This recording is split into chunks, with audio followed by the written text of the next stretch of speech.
Olá, meu nome é Rafael Ramos, eu sou cirurgião do aparelho digestivo e há alguns anos eu me dedico ao tratamento da obesidade e à cirurgia bariátrica.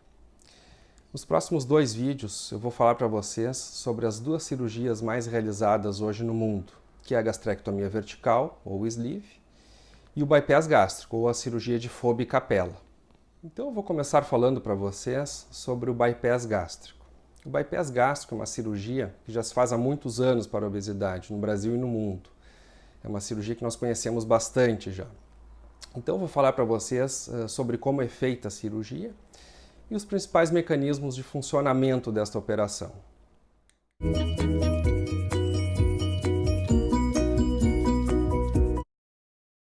Então, como é feita esta cirurgia? Nós realizamos um corte na parte mais superior do estômago, separando ele em 2 partes. Depois, nós realizamos um corte no intestino e trazemos a parte distal, a parte mais final do intestino, para cima, realizando então uma emenda com o novo estômago e depois fazendo uma emenda com o próprio intestino na parte de baixo. Então, o alimento desce por um caminho, passa pelo novo estômago e pelo outro caminho seguem todas as enzimas digestivas, que vão se encontrar com o alimento na parte mais de baixo do intestino. E a partir desse encontro, então, se continua o processo de digestão. E como funciona esta cirurgia? Primeiro, como nós restringimos o tamanho do estômago, ele fica com uma capacidade reduzida no pós-operatório, então a pessoa vai passar a ingerir um volume menor de alimento. Também pelo desvio intestinal que é feito, algumas calorias deixam de ser absorvidas depois da cirurgia.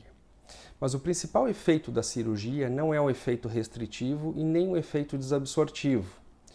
O principal mecanismo da cirurgia é o que se conhece hoje como efeito hormonal. Nós sabemos que o intestino é um órgão que produz uma série de hormônios e esses hormônios se comunicam diretamente com o cérebro. No caso da obesidade, ou quem tem excesso de peso, essa comunicação não é bem feita. Os hormônios que o intestino produz não atuam de forma adequada no cérebro, ou existe uma resistência à ação desses hormônios no cérebro.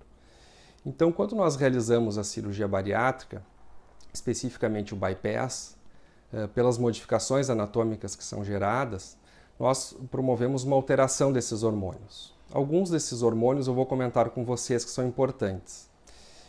Numa das partes que nós excluímos da cirurgia, que é a parte maior do estômago, fica um hormônio chamado grelina, que é um hormônio responsável pela fome.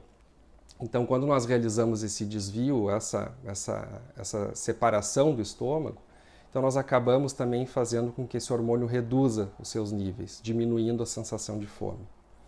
Também, como o intestino fica mais curto, o alimento chega mais rápido na parte final do intestino.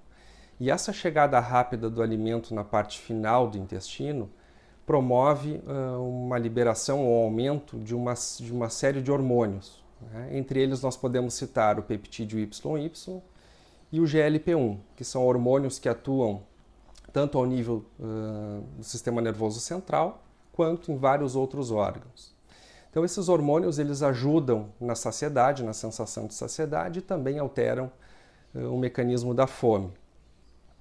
Claro que esses hormônios eles tendem a diminuir o seu funcionamento ao longo do tempo.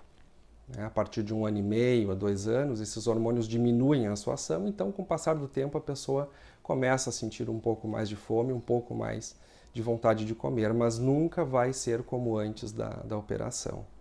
Também pelo desvio intestinal que é feito, há uma alteração na circulação dos ácidos biliares, tanto na circulação quanto na absorção dos ácidos biliares.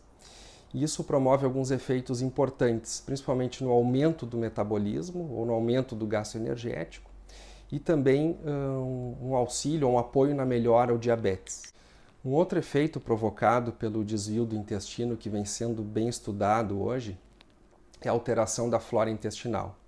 Então, quando nós realizamos essas alterações, essas modificações anatômicas do intestino, nós acabamos selecionando algumas bactérias boas dentro do intestino. E essas bactérias elas auxiliam também na perda de peso, além de vários outros benefícios metabólicos. É importante ressaltar que estes efeitos que eu comentei anteriormente, Eles não são mágicos, eles auxiliam muito na mudança de comportamento, mas é fundamental a mudança no estilo de vida, uma boa alimentação depois da cirurgia e uma prática regular de atividade física. Então, somando todos esses efeitos da cirurgia junto com as mudanças de comportamento no pós-operatório, são os instrumentos necessários para que a pessoa tenha um bom resultado em relação ao emagrecimento, em relação também à melhora das suas doenças. Um grande abraço para vocês.